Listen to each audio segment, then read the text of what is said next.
Welcome to our newest episode of the Lebanese Physicians podcast. And today we will be talking about how to get to Australia for your medical training. We've talked about how to get to Germany previously. We've talked about how to get to the UK, and now it's the third in this series, which is how to get to Australia for your medical training. And this is with Dr. Serge Geara, who is currently a neurology resident at the University of Sydney. But actually, he did his high school in Lebanon and also did half a year of medical school at the Lebanese American University before transferring to Australia for reasons that he may discuss with us during this podcast. And he's currently in Sydney, Australia. And as you can see behind me here, it's a skyline. I can move just to show the upper house behind me here. But Serge is saying that this is not the typical Sydney skyline, but I guess it does the job because we've got the upper house behind us. Welcome, Serge, to the podcast. Well, thank you so much for your time. It was very exciting. Just the first caveat, I'm not a travel agent, so getting here medically, yes, I'm not really good at the tickets, but I'm happy to help.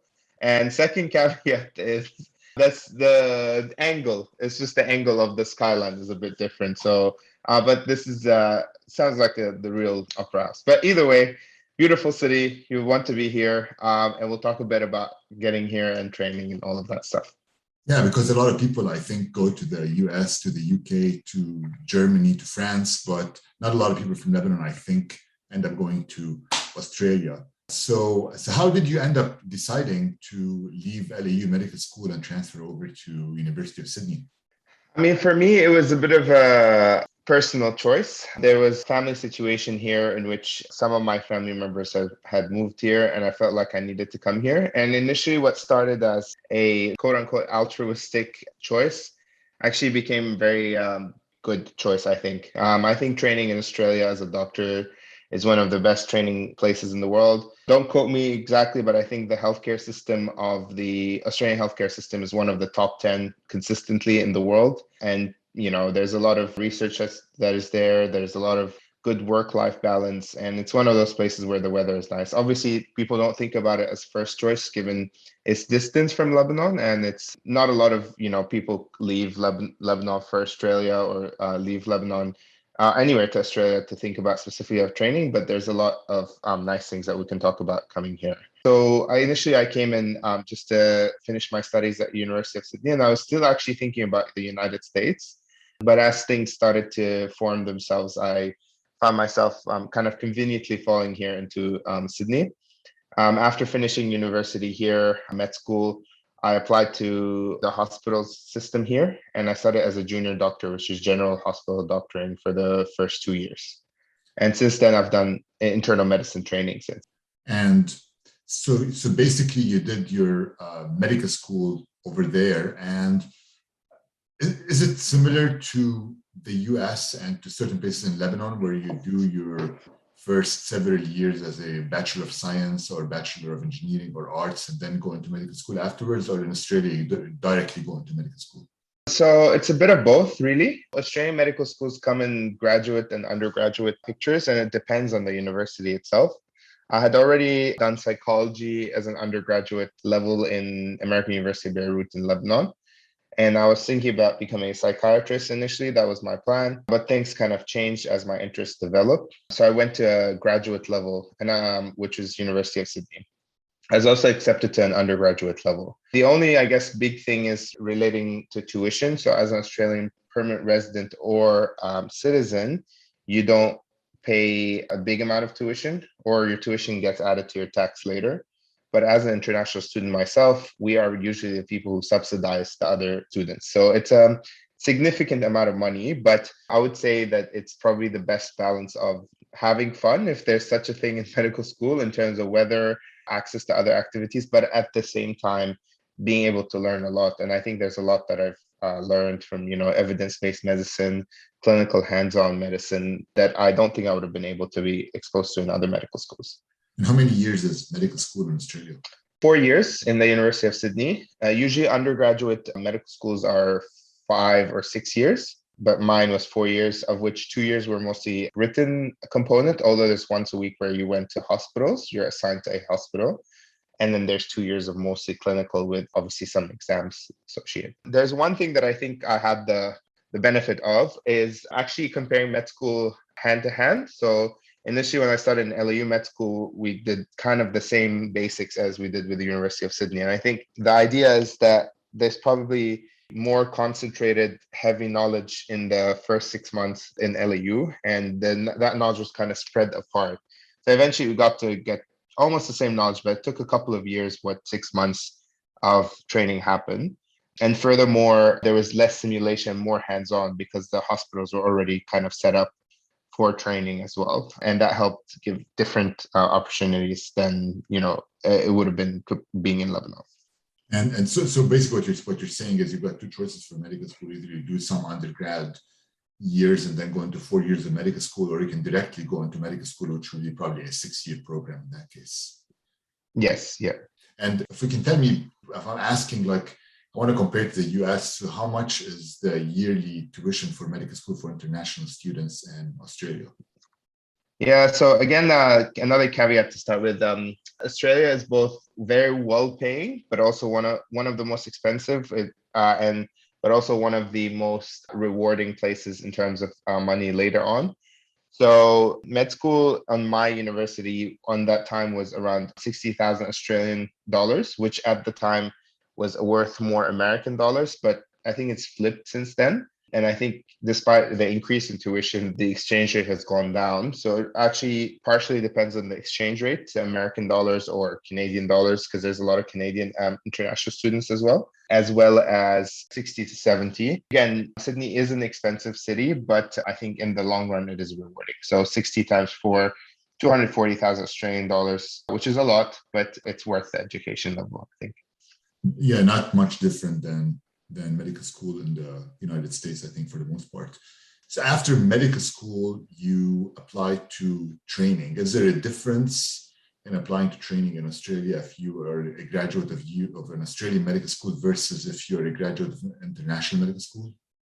Yeah, I think given that I was initially interested in applying to the US match, I think that it's a good way to provide kind of a comparison.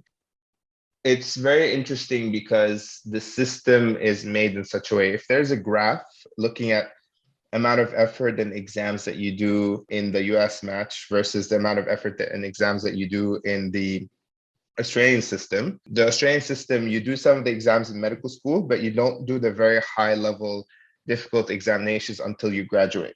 As a person who's a local graduate, even though I'm international by nationality, you get to apply to a pool of different applicants, and you get to either first get rural jobs or you can get city jobs if there's a lot of city jobs left. If you're coming from abroad and applying directly into the medical system as a medical doctor, after graduating, you have to do something called the AMC exam, which has a practical component and written component. And myself, I don't know a lot about the details, but the exam includes a viva and includes a written component, and they rely on their main GP book, which is called MERCAC.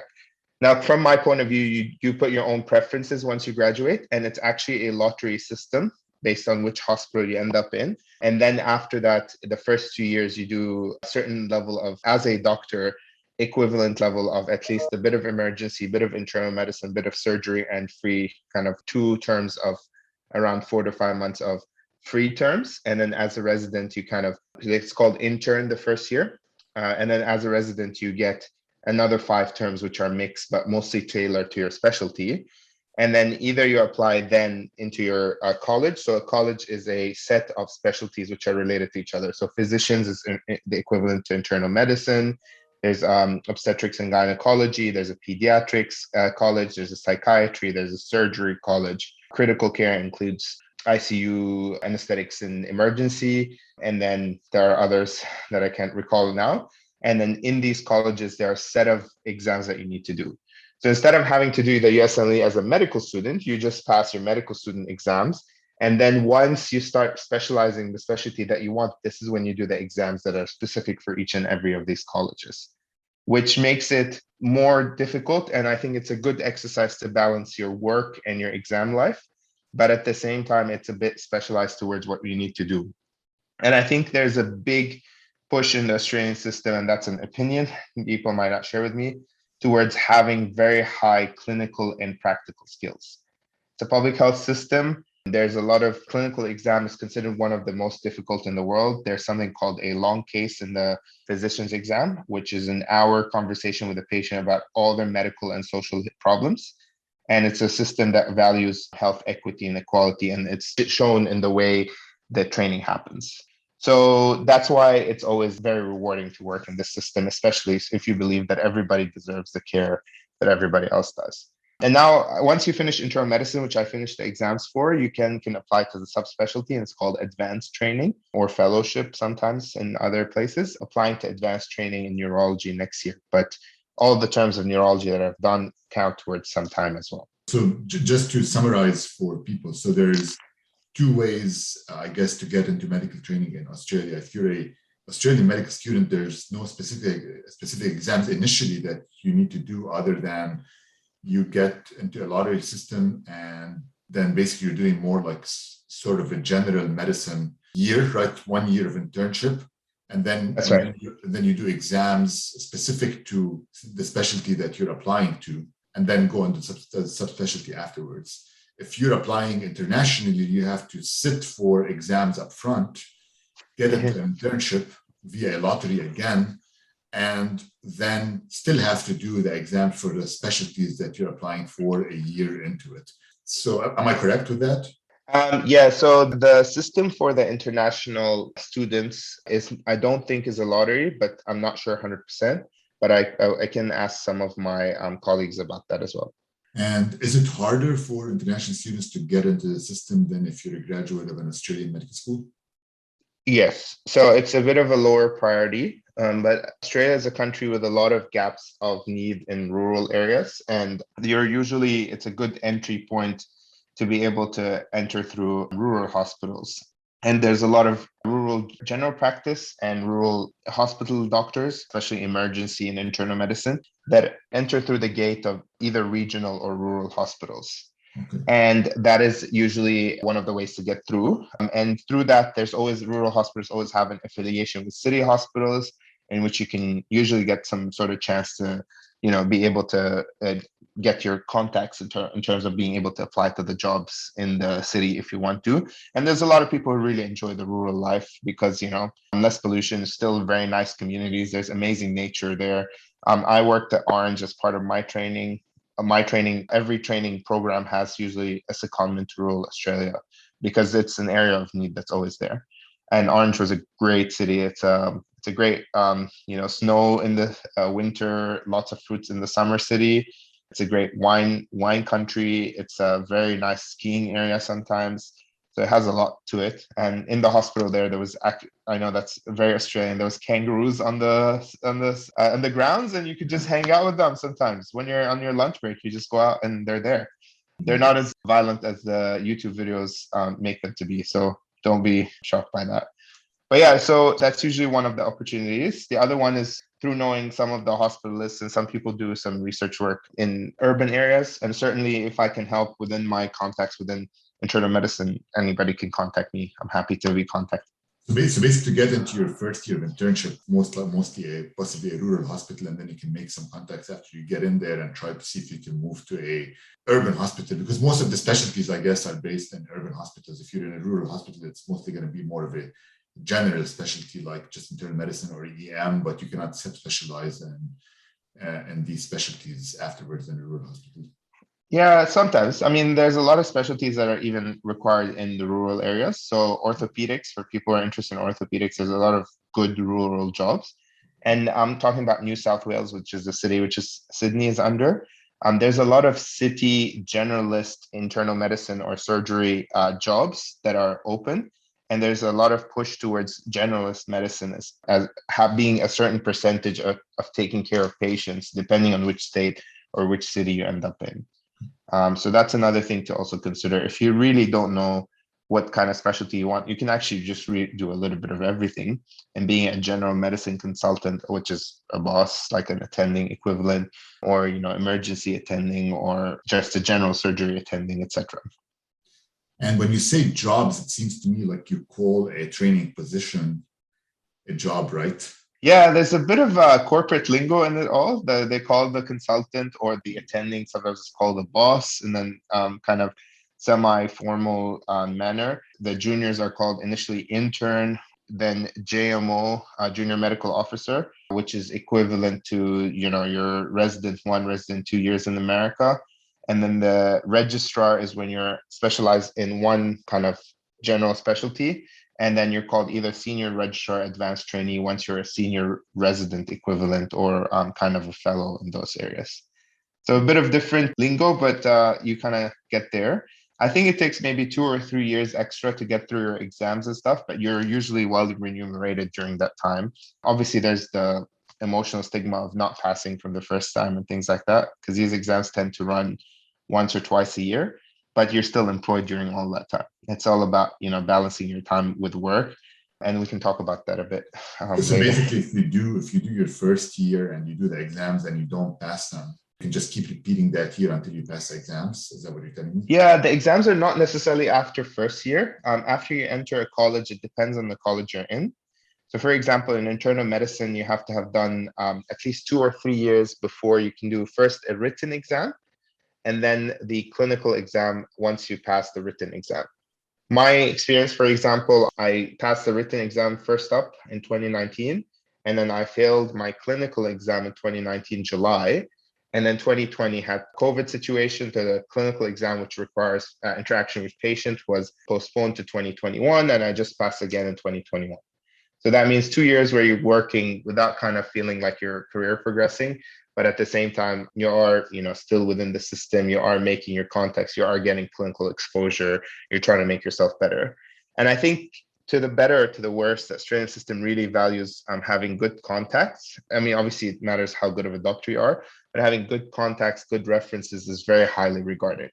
They want people who really are able to work different clinical environments, inpatient, outpatient, with different attendings, and being able to do the work while being good interpersonally. And I think this is one thing they highly regard. So the average, I guess, to be like in neurology attending, eventually you probably will need about 5 to 6 years to get there. If you pass everything, I think 5 to 6 years. First up, I'm probably going to be PGY 8, 9, which is also not unheard of. And I'm also currently doing a part-time job with masters, which is, again, I don't see a lot of places that do offer part-time and have that flexibility as well. Right. The pay is good, right? Like during these residency years, your pay, I mean, you can survive with it. It's survivable pay. Yeah, I think so Australian, like I said before, Sydney, I think, is probably one of the top 10 most expensive cities, but also has the second or third highest minimum wage. And doctors, it's the same thing. I think the minimum wage for doctors, it's usually based not on where you are in terms of a job, but if you're in a public residency post, it's how many years postgraduate. So PGY ones are all paid the same across the board. I think Australia is one of the rare places where you can do your 40 hours a week. I mean, obviously, sometimes you're rostered on after-hour shifts, and you do kind of ward cover, or a certain area of the hospital cover for 12, 14 hours once every month, but you get well remunerated. Everything is very clearly given, and the workers' rights in general are a big deal, and specifically for doctors. You can't be rostered on 2 shifts without a 10-hour break in between. Depending on the hospital, most hospitals take care of you, food after hours, all of that stuff. And an entry level money would be around, maybe, don't quote me exactly, but around $45 to $50 an hour as a junior doctor, which is very decent. You can, live pretty well. I don't think you'll be able to save the first 1 or 2 years, but afterwards, and again, this is just very generic advice, but eventually you'll be able to get there, just because housing, rent, and buying is hyper expensive, but day-to-day living is decent. And so basically, let's say you're doing your PGY1 or PGY2 year, but you fail your exams, then you still get the same pay until you pass your exams, right? Because you have to be ascending the ladder for you to increase your pay. It depends on your PGY. It doesn't depend on whether or not you pass the exam. Okay, excellent. That's great. And there are people who actually get stuck in the treadmill. They're called career medical officers, who never pass their exams, so they can't progress their specialty. So they just kind of do general medicine, and the pay kind of plateaus at some point, but you're kind of not a specialist in anything. So eventually, once you're done and you're attending, you can open your own specialty rooms. you have to refer to by GP. So even GPs need to become specialists per se. And then this is when you kind of get out of the hospital system to have your own teaching, or you can be part of the hospital system with a kind of a proxy outside or in the private system.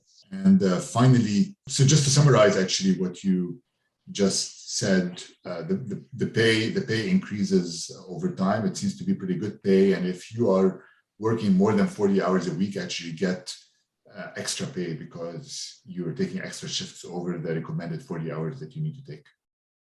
That's right. Yes, yes. And I think, yeah, I think generally this has been changing over the last few years. People didn't used to claim their after-hour work or their very extra work or anything like that.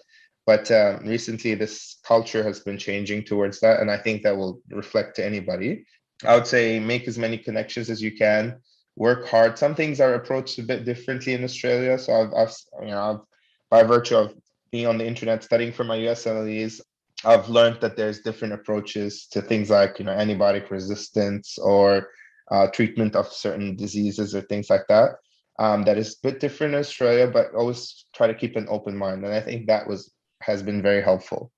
And just realized that a lot of Nobel Prizes came from Australia as well. One of my personal favorite stories is the story of the two biomedical and scientists and doctor who discovered that H. pylori causes a lot of ulcers. And they actually drank H. pylori and then treated and gave themselves an ulcer and then drank antibiotics and cleared it to prove that this is their theory, which I think is very laudable. And a lot of immunology discoveries were done here. So there's a lot of scope for research as well. But also there's a scope for work day to day. And there's a lot of concentration on making sure everything is fine. Also, I just want to note on a side note, although currently we're having a difficult lockdown, I think Australia was one of the countries that, as a country, dealt very well with the COVID pandemic, one of the lowest per capita deaths, and they had a very good lockdown system. The ICUs and the ventilators were not overwhelmed because of the general public's response to everything. This year, it's been a bit different because vaccination has been slow, so that was been a bit weak. But generally, people do listen to medical advice, and there's good high literacy here, which is very helpful. And so, last question for you is: once you're done with your training, you get to be an attending.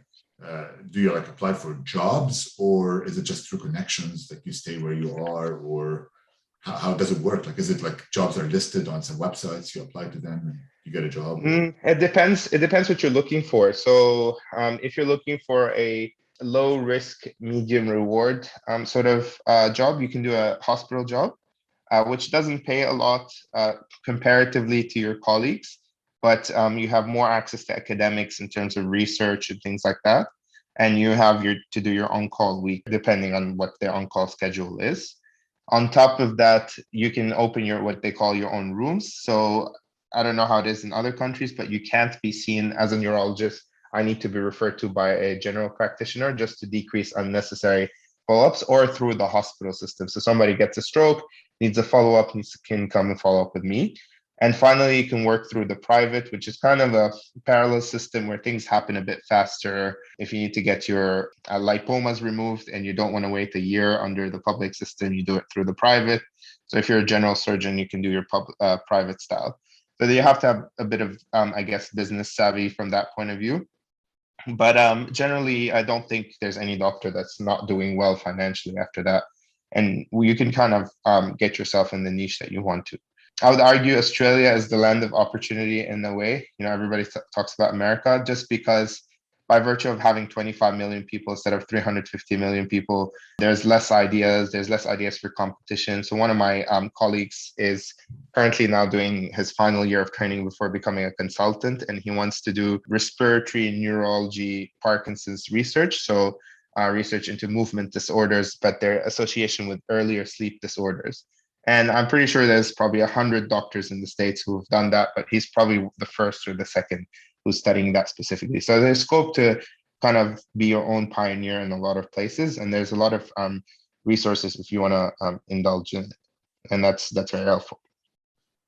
So I think we've done a good review and summary of how to get to Australia. And I think just to summarize what we've talked about, you've got two ways to get there. Either you go into medical school there, which is a bit expensive, so you have to have some money to spend to get there. or you can come there from internationally. It is harder, but initially you can have some entry point to some of the rural areas and then transfer over to urban areas afterwards. Once you're in the system, the pay for training is relatively good.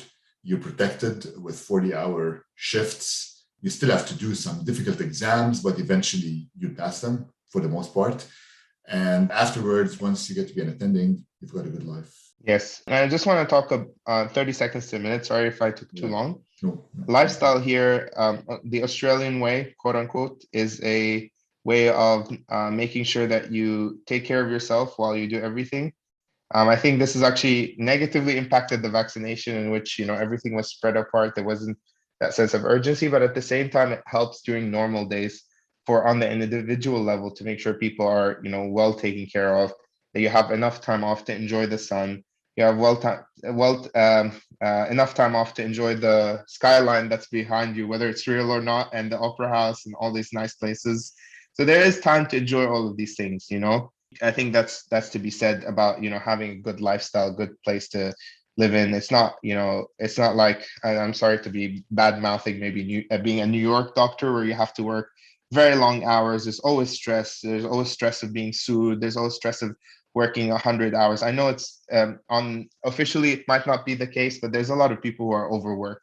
And there is a risk of overwork for any kind of doctor anywhere in the world, but I think it's less so in Australia because that lifestyle is across the board, whether you're being a builder, being an engineer, being a politician, or being a doctor. And I think this is what a lot of people will enjoy living here. And I hope that people who come here, they'll contact me. I would like to update them about my experience and everything that I've gone through. Yeah, I will put your contact information actually once I publish the podcast. And just to say, so do you have a Twitter handle?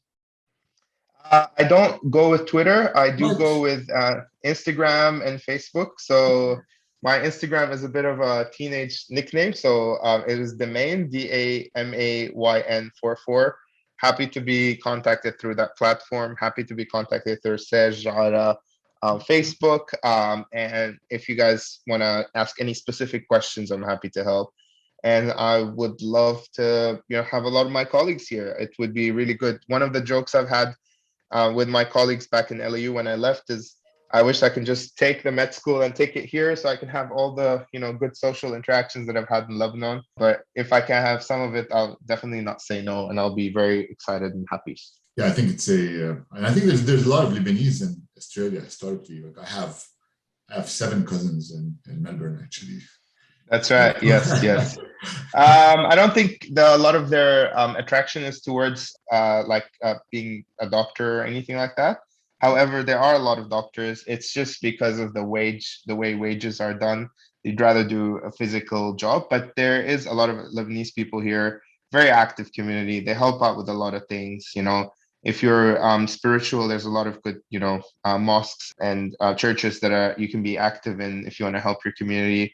I'm currently involved in a medicine drive to help deliver medicine directly to people who need it in Lebanon, like by name. And, you can always be part of that. I'm also part of ALMA, so Australian Lebanese Medical Association. Right. So if you guys want to contact us about any help, I'm happy, or collaborations, I'm happy to work a way around it. Yeah, I am part of ELMA USA here, and we've met actually Dr. Walid Ahmar, I think. Oh yeah, Walid, yeah. Good. So, small world. There's always a Lebanese guy who knows a Lebanese guy, right? And as my American brother-in-law has said, he's doing some great work. Yeah, exactly. As my brother-in-law says, there's always a Lebanese person who knows somebody in California for some reason. All right, Serge, it was great doing podcast with you. Thank you. When I go to DC, Khalil, I hope you show me around. I did do elective in the States when I was a medical student, did Duke and UCLA. So I really enjoyed the States as well medically, but 2 different worlds. And I'm happy to talk more in detail for whoever has questions or queries. Right. All right. Thanks, Serge. Thank you. Have a good one. Appreciate your time.